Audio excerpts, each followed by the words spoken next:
Pour moi, l'année 2018, elle est marquée sur le plan juridique par deux traits saillants. D'une part, la déjudiciarisation du droit de la famille et d'autre part, l'internationalisation du conflit.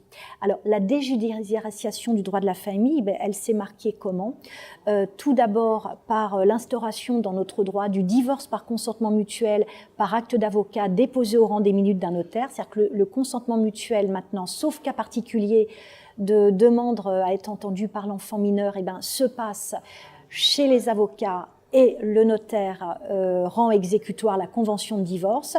On a eu aussi d'autres exemples de déjudiciarisation, comme par exemple l'envoi en possession, qui a été supprimé et le rôle accru donné au notaire qui va vérifier la régularité matérielle du testament. Donc on a tout un tas de petites mesures qui militent en faveur en fait d'une prise en charge de l'individu et un effacement progressif du juge. Ça, on a de diverses considérations. Alors, ce qu'il va falloir voir très prochainement, c'est les conséquences de cette déjudiciarisation qui va continuer à passer.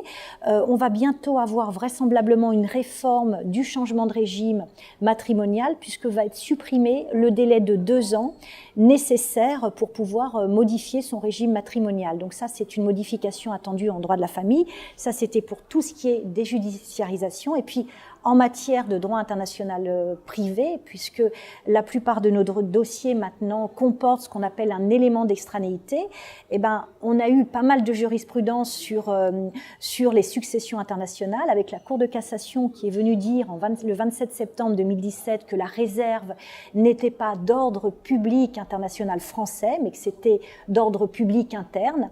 Donc on attend la suite avec vraisemblablement l'affaire Johnny. Et puis surtout, on va avoir le 29 janvier 2019 l'entrée en vigueur du règlement régime matrimoniaux qui va rentrer en vigueur le 29 janvier 2019. Donc ça, c'est tout un tas de nouveautés qui vont irriguer notre droit de la famille, non seulement en droit interne, mais aussi en droit international.